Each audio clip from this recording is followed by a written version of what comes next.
हाय दोस्तों, welcome to my YouTube channel Nancy success classes. आज मैं आप सभी लोगों को हिस्ट्री में बौद्ध धर्म एवं जैन धर्म से संबंधित महत्वपूर्ण क्वेश्चन को करवाऊंगी। दोस्तों, कल मैंने आप सभी लोगों को बौद्ध धर्म के बारे में बताया था। आज मैंने बौद्ध धर्म से संबंधित, जैन धर्म से संबंधित और महमूद गजनवी के बारे में भी बहुत ही इम्पोर्टेंट क्वेश्चन लिया है, जो हिस्ट्री में हर कंपटीशन की परीक्षाओं के लिए बहुत ही महत्वपूर्ण है और यूपीपी पुलिस की परीक्षा के लिए भी बहुत ही महत्वपूर्ण है। तो दोस्तों, यहाँ पे हमारा पहला क्वेश्चन है, चैत्य व बिहार में अंतर है। चैत्य व बिहार में क्या अंतर है? तो देखिए दोस्तों, हम इसका आंसर लिखेंगे। चैत्य एक पूजा स्थल है, जबकि बिहार एक निवास स्थान है। चैत्य एक पूजा स्थल है, जबकि बिहार निवास स्थान है। तो इस क्वेश्चन का राइट आंसर हो जाएगा, चैत्य एक पूजा स्थल है, जबकि बिहार निवास स्थान है। फिर हमारा अगला क्वेश्चन है, अशोकाराम बिहार कहाँ स्थित है? अशोकाराम बिहार स्थित है या फिर अशोकाराम बिहार स्थित कहाँ है? तो दोस्तों, अशोकाराम बिहार पाटलिपुत्र में स्थित है। अशोकाराम बिहार पाटलिपुत्र में स्थित है।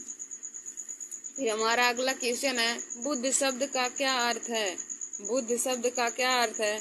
तो दोस्तों, मैंने कल भी आप सभी लोगों को बुद्ध शब्द में, बुद्ध धर्म में बताया था कि बुद्ध शब्द का अर्थ होता है प्रकाशमान या फिर एक ज्ञान संपन्न व्यक्ति जिसने अपना ज्ञान को प्राप्त कर लिया है।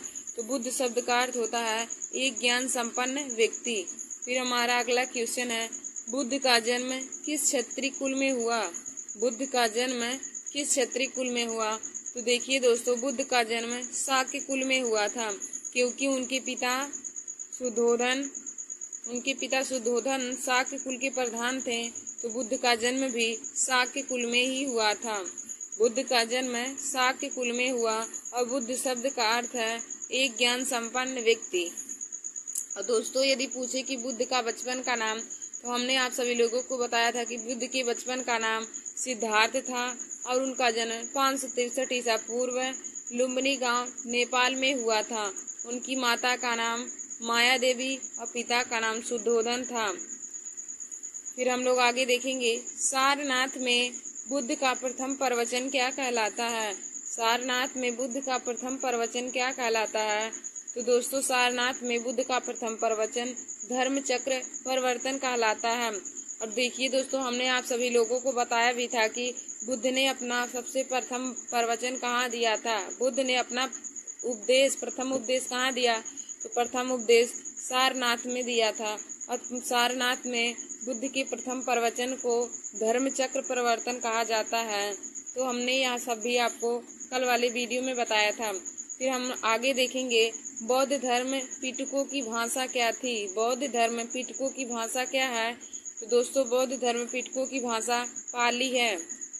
बौद्ध धर्म पिटकों की भाषा पाली हो जाएगा। फिर हमारा अगला क्वेश्चन है, महावीर का जन्म किस क्षत्रिय गोत्र में हुआ? महावीर का जन्म किस क्षत्रिय गोत्र में हुआ? तो दोस्तों, महावीर का जन्म ज्ञात्रिक गोत्र में हुआ था। महावीर का जन्म ज्ञात्रिक गोत्र में हुआ। देखिए दोस्तों, महावीर स्वामी जैन धर्म के संस्थापक थे और ये जैन धर्म के वास्तविक संस्थापक यानी कि 24वें व अंतिम तीर्थंकर थे। तो इनका जन्म हमारा 540 ईसा पूर्व में हुआ था। इनका जन्म 540 ईसा पूर्व में हुआ था। फिर हमारा अगला क्वेश्चन है, जियो और जीने दो किसने कहा? जियो और जीने दो किसने कहा? तो दोस्तों, जियो और जीने दो यह महावीर स्वामी ने कहा था। जियो और जीने दो यह शब्द महावीर स्वामी ने कहा। फिर हमारा अगला क्वेश्चन है, जैन धर्म में पूर्ण ज्ञान के लिए एक शब्द क्या है? जैन धर्म में पूर्ण ज्ञान के लिए एक शब्द क्या है? तो दोस्तों, जैन धर्म में पूर्ण ज्ञान के लिए एक शब्द कैवल्य है। देखिए दोस्तों, हम लोग बौद्ध धर्म में पूर्ण ज्ञान को संबोधि कहते हैं, जबकि जैन धर्म में पूर्ण ज्ञान के लिए एक शब्द को कैवल्य कहा जाता है। जैन धर्म में पूर्ण ज्ञान के लिए एक शब्द कैवल्य है। फिर हमारा अगला क्वेश्चन है, सबसे पूर्वकालिक जैन ग्रंथ कहलाता है? सबसे पूर्वकालिक जैन ग्रंथ कहलाता है? तो दोस्तों सबसे पूर्वकालिक जैन ग्रंथ 14 पूर्व कहलाता है। सबसे पूर्वकालिक जैन ग्रंथ 14 पूर्व कहलाता है। फिर हमारा अगला क्वेश्चन है, जैन साहित्य को क्या कहते हैं? जैन साहित्य को क्या कहते हैं? तो दोस्तों जैन साहित्य को आगम कहते हैं। जैन साहित्य को क्या कहते हैं? तो जैन साहित्य को आगम कहते हैं। फिर हमारा अगला क्वेश्चन है, स्यायवाद किसका सिद्धांत है? स्यायवाद किसका सिद्धांत है? तो दोस्तों इसका राइट आंसर हो जाएगा जैन धर्म। स्यायवाद जैन धर्म का सिद्धांत है। फिर हमारा अगला क्वेश्चन है, प्रथम जैन संगति का आयोजन कहाँ हुआ? प्रथम जैन संगति का आयोजन कहाँ हुआ? तो दोस्तों प्रथम जैन संगति का आयोजन पाटलिपुत्र में हुआ था। और देखिए दोस्तों प्रथम बौद्ध संगति का आयोजन बौद्ध राजगिरी में हुआ था और 483 ईसा पूर्व में हुआ था, जबकि प्रथम जैन संगति का आयोजन पाटलिपुत्र में हुआ। फिर हमारा अगला है, द्वितीय जैन संगति का आयोजन कहाँ हुआ? तो दोस्तों द्वितीय जैन संगति का आयोजन वल्लभ में हुआ। प्रथम जैन संगति का आयोजन पाटलिपुत्र में हुआ, जबकि द्वितीय जैन संगति का आयोजन वल्लभ में हुआ था। फिर हमारा अगला क्वेश्चन है, जैन साहित्य का संकलन किस भाषा में व किस लिपि में हुआ? जैन साहित्य का संकलन किस भाषा व किस लिपि में हुआ? तो दोस्तों जैन साहित्य का संकलन प्राकृत भाषा व अर्धमागधी लिपि में हुआ। जैन साहित्य का संकलन प्राकृत भाषा व अर्धमागधी लिपि में हुआ था। फिर हमारा अगला क्वेश्चन है, अणुव्रत शब्द किस धर्म से जुड़ा है? अणुव्रत शब्द किस धर्म से जुड़ा है? तो दोस्तों अणुव्रत शब्द जैन धर्म से जुड़ा हुआ है। अणुव्रत शब्द जैन धर्म से जुड़ा हुआ है, तो इसका राइट आंसर हो जाएगा जैन धर्म। फिर हमारा अगला क्वेश्चन है, महावीर की मृत्यु के बाद जैन धर्म का अगला अध्यक्ष कौन बना? महावीर स्वामी की मृत्यु के बाद जैन संघ का अगला अध्यक्ष कौन बना? तो दोस्तों उनकी मृत्यु के बाद जैन संघ का अगला अध्यक्ष सुधर्मन बना था। महावीर की मृत्यु के बाद जैन संघ का अगला अध्यक्ष सुधर्मन बना। फिर हमारा अगला क्वेश्चन है, महावीर स्वामी ने अपने उपदेश किस भाषा में दिया? महावीर स्वामी ने अपना उपदेश किस भाषा में दिया? तो दोस्तों महावीर स्वामी ने अपना उपदेश प्राकृत भाषा में दिया था। महावीर स्वामी ने अपना उपदेश किस भाषा में दिया? तो महावीर स्वामी ने अपना उपदेश प्राकृत भाषा में दिया था। फिर हमारा अगला क्वेश्चन है, जैन तीर्थंकर ऋषभदेव का प्रतीक चिन्ह क्या था? जैन तीर्थंकर ऋषभदेव का प्रतीक चिन्ह क्या था? तो दोस्तों देखिए जैन संगति के प्रथम तीर्थंकर ऋषभदेव यानी आदिनाथ को ही माना जाता है, जबकि वास्तविक तीर्थंकर या वास्तविक संस्थापक महावीर स्वामी को माना जाता है। तो जैन तीर्थंकर ऋषभदेव का प्रतीक चिन्ह सांड हो जाएगा। जैन तीर्थंकर ऋषभदेव का प्रतीक चिन्ह सांड हो जाएगा। फिर हमारा अगला क्वेश्चन है, 23वें तीर्थंकर पार्श्वनाथ का प्रतीक चिन्ह क्या है? 23वें तीर्थंकर पार्श्वनाथ का प्रतीक चिन्ह क्या है? तो दोस्तों 23वें तीर्थंकर पार्श्वनाथ का प्रतीक चिन्ह सांप है। 23वें तीर्थंकर पार्श्वनाथ का प्रतीक चिन्ह सांप हो जाएगा। फिर हमारा अगला क्वेश्चन है, 24वें तीर्थंकर महावीर स्वामी का प्रतीक चिन्ह क्या है? 24वें तीर्थंकर महावीर स्वामी का प्रतीक चिन्ह क्या है? तो दोस्तों महावीर स्वामी का प्रतीक चिन्ह सिंह है, यानी कि शेर है। 24वें तीर्थंकर महावीर स्वामी का प्रतीक चिन्ह सिंह हो जाएगा, यानी कि शेर हो जाएगा। फिर हमारा अगला क्वेश्चन है, स्थूलभद्र के शिष्यों को क्या कहा जाता था? स्थूलभद्र के शिष्यों को क्या कहा जाता था? तो दोस्तों स्थूलभद्र के शिष्यों को श्वेतांबर कहा जाता था। स्थूलभद्र के शिष्यों को क्या कहा जाता था? तो स्थूलभद्र के शिष्यों को श्वेतांबर कहा जाता था, यानी कि श्वेतांबर मतलब जो लोग श्वेत वस्त्र धारण करते थे। श्वेतांबर का मतलब है जो लोग श्वेत वस्त्र धारण करते थे। फिर हमारा अगला क्वेश्चन है, भद्रबाहु के शिष्यों को क्या कहा जाता था? भद्रबाहु के शिष्यों को क्या कहा जाता था? तो दोस्तों भद्रबाहु के शिष्यों को दिगंबर कहा जाता था। दिगंबर यानी कि जो लोग नंगे रहते थे या नग्न रहते थे। फिर हमारा अगला क्वेश्चन है, प्रथम जैन संगति कहाँ हुई थी और कब हुई? प्रथम जैन संगति कहाँ हुई और कब हुई? तो दोस्तों प्रथम जैन संगति पाटलिपुत्र में 300 ईसा पूर्व में हुआ था। प्रथम जैन संगति 300 ईसा पूर्व पाटलिपुत्र में हुआ था। देखिए दोस्तों प्रथम बौद्ध संगति 483 ईसा पूर्व राजगिरी में हुआ था और जबकि प्रथम जैन संगति पाटलिपुत्र में 300 ईसा पूर्व में हुआ था। फिर हमारा अगला क्वेश्चन है, प्रथम जैन संगति के अध्यक्ष कौन थे? प्रथम जैन संगति के अध्यक्ष कौन थे? तो दोस्तों प्रथम जैन संगति के अध्यक्ष स्थूलभद्र थे। प्रथम जैन संगति के अध्यक्ष स्थूलभद्र थे। फिर हमारा अगला क्वेश्चन है, किसी भी राज्य का संवैधानिक प्रधान किसे माना जाता है? किसी भी राज्य का संवैधानिक प्रधान किसे माना जाता है? तो दोस्तों राज्यपाल को। किसी भी राज्य का संवैधानिक प्रधान राज्यपाल को माना जाता है।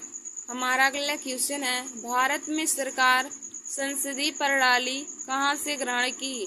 भारत में सरकार ने संसदीय प्रणाली कहाँ से ग्रहण की?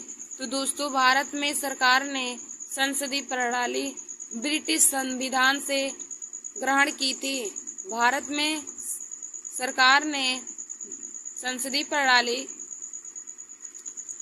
प्रणाली ब्रिटिश संविधान से ग्रहण की थी। फिर हमारा अगला क्वेश्चन है, किस अनुच्छेद में धन विधेयक की परिभाषा दी गई है? किस अनुच्छेद में धन विधेयक की परिभाषा दी गई है? तो दोस्तों आर्टिकल 110 में धन विधेयक की परिभाषा दी गई है। आर्टिकल 110 में धन विधेयक की परिभाषा दी गई है। फिर हमारा अगला क्वेश्चन है, राष्ट्रपति का अध्यादेश किस आर्टिकल में है? राष्ट्रपति का अध्यादेश किस आर्टिकल में है? तो दोस्तों आर्टिकल 123 में राष्ट्रपति का अध्यादेश दिया गया है। फिर हमारा अगला क्वेश्चन है, भारतीय संविधान का कौन सा भाग संविधान की आत्मा कहलाता है? भारतीय संविधान का कौन सा भाग संविधान की आत्मा कहलाता है? तो दोस्तों उद्देशिका या प्रस्तावना को हम भारतीय संविधान की आत्मा कहते हैं। उद्देशिका या प्रस्तावना को भारतीय संविधान की आत्मा कहा जाता है। फिर हमारा अगला क्वेश्चन है, भारतीय संविधान के प्रस्तावना में कितनी बार संशोधन हुआ? भारतीय संविधान के प्रस्तावना में कितनी बार संशोधन हुआ? तो दोस्तों इसका राइट आंसर हो जाएगा एक बार। भारतीय संविधान की प्रस्तावना में अब तक केवल एक बार संशोधन हुआ है। देखिए दोस्तों भारतीय संविधान के प्रस्तावना में अब तक केवल एक बार ही संशोधन हुआ है। फिर हमारा अगला क्वेश्चन है, मौलिक अधिकारों का निलंबन कौन कर सकता है?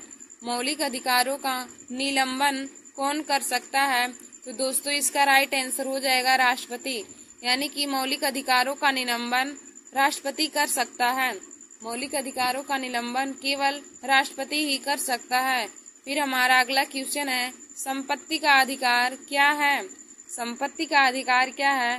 तो दोस्तों संपत्ति का अधिकार एक विधिक अधिकार है।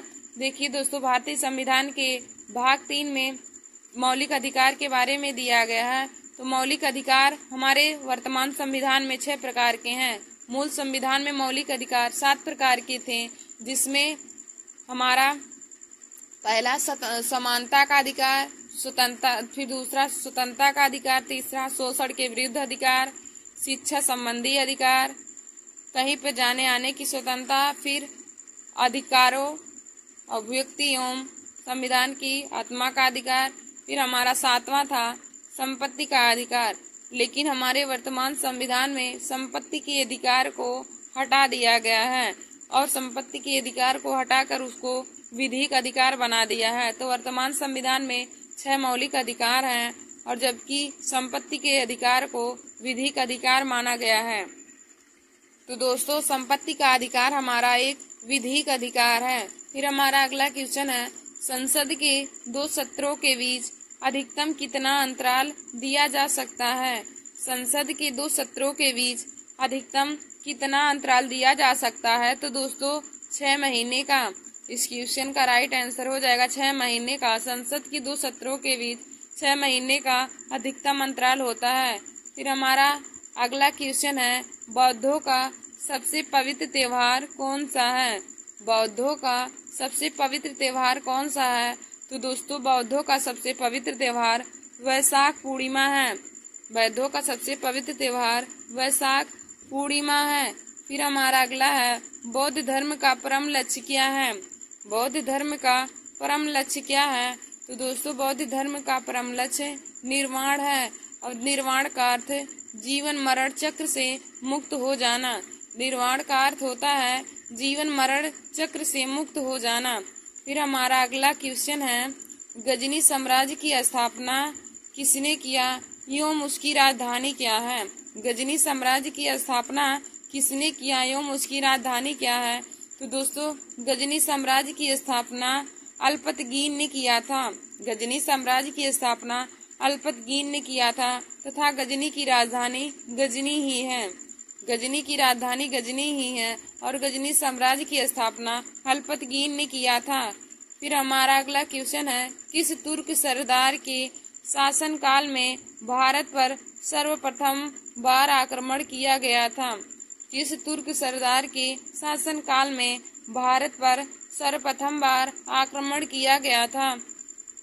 तो दोस्तों प्रीतगीन तुर्क के शासनकाल में, प्रीतगीन तुर्क सरदार के शासनकाल में सर्वप्रथम बार भारत पर आक्रमण किया गया। तो हमारा इस क्वेश्चन का राइट आंसर हो जाएगा प्रीतगीन, यानी कि प्रीतगीन तुर्क सरदार के शासनकाल में भारत पर पहली बार आक्रमण किया गया था। फिर हमारा अगला क्वेश्चन है, जयपाल पंजाब में किस वंश का शासक था? जयपाल पंजाब में किस वंश का शासक था? तो दोस्तों जयपाल पंजाब में शाही वंश का शासक था। जयपाल पंजाब में शाही वंश का शासक था। फिर हमारा अगला क्वेश्चन है, महमूद गजनवी के पिता का नाम क्या है? महमूद गजनवी के पिता कौन है, या फिर महमूद गजनवी के पिता का क्या नाम है? तो दोस्तों महमूद गजनवी के पिता सुबुक्तगीन हैं। महमूद गजनवी के पिता सुबुक्तगीन हैं। फिर हमारा अगला क्वेश्चन है, महमूद गजनवी ने भारत पर सर्वप्रथम बार आक्रमण कब किया? महमूद गजनवी ने भारत पर सर्वप्रथम बार आक्रमण कब किया? तो दोस्तों महमूद गजनवी ने भारत पर सर्वप्रथम बार आक्रमण 1000 ईस्वी में किया था। महमूद गजनवी ने भारत पर आक्रमण सर्वप्रथम 1000 ईस्वी में किया। फिर हमारा अगला क्वेश्चन है, सोमनाथ मंदिर की लूट पर महमूद गजनवी ने कितने धन संपत्ति को हाथ लगाया, या उसके हाथ में कितनी संपत्ति लगी? सोमनाथ मंदिर की लूट में महमूद गजनवी के हाथ में कितनी संपत्ति लगी? तो दोस्तों 20 लाख दिनार। सोमनाथ मंदिर की लूट पर महमूद गजनवी को 20 लाख दिनार मिला। देखिए दोस्तों महमूद गजनवी ने 1025 ईस्वी में सोमनाथ मंदिर पर आक्रमण किया था। महमूद गजनवी ने 1025 में सोमनाथ मंदिर पर आक्रमण किया और वहां पर उसने 50,000 लोगों सैनिकों को मार दिया और उसे 20 लाख दिनार धन या संपत्ति उसको मिली थी। फिर हमारा अगला क्वेश्चन है, और देखिए दोस्तों महमूद गजनवी का सोमनाथ मंदिर पर का आक्रमण सबसे प्रसिद्ध आक्रमण माना जाता है। फिर हमारा अगला क्वेश्चन है, सुल्तान की उपाधि धारण करने वाला भारत का प्रथम शासक कौन था? सुल्तान की उपाधि धारण करने वाला भारत का प्रथम शासक कौन था? तो दोस्तों महमूद गजनवी। सुल्तान की उपाधि धारण करने वाला भारत का प्रथम शासक महमूद गजनवी था। देखिए दोस्तों महमूद गजनवी का सबसे प्रसिद्ध आक्रमण सोमनाथ मंदिर का आक्रमण माना जाता है, जो कि उसने 1025 ईस्वी में किया था। दोस्तों आज हमने आप सभी लोगों को जैन धर्म, बौद्ध धर्म से संबंधित और कुछ पॉलिटी के क्वेश्चन और कुछ हिस्ट्री के भी क्वेश्चन को करवाया है। महमूद गजनवी से संबंधित कुछ महत्वपूर्ण क्वेश्चन को भी करवाया है। तो दोस्तों ऐसे ही हमारे वीडियो को देखने के लिए आप सभी लोग हमारे YouTube channel Nancy success classes को सब्सक्राइब कर लीजिए और हिस्ट्री और पॉलिटी के ऐसे ही क्वेश्चन को पाने के लिए भी देखिए दोस्तों यह सभी क्वेश्चन यूपीपी पुलिस की परीक्षा के लिए बहुत ही उपयोगी हैं। तो आप सभी लोग इन क्वेश्चनों को जरूर याद कर लीजिए और इसे कॉपी में नोट कर लीजिए, क्योंकि यह हर बार ही हर कंपटीशन की परीक्षा में पूछे जाते हैं। और धन्यवाद दोस्तों।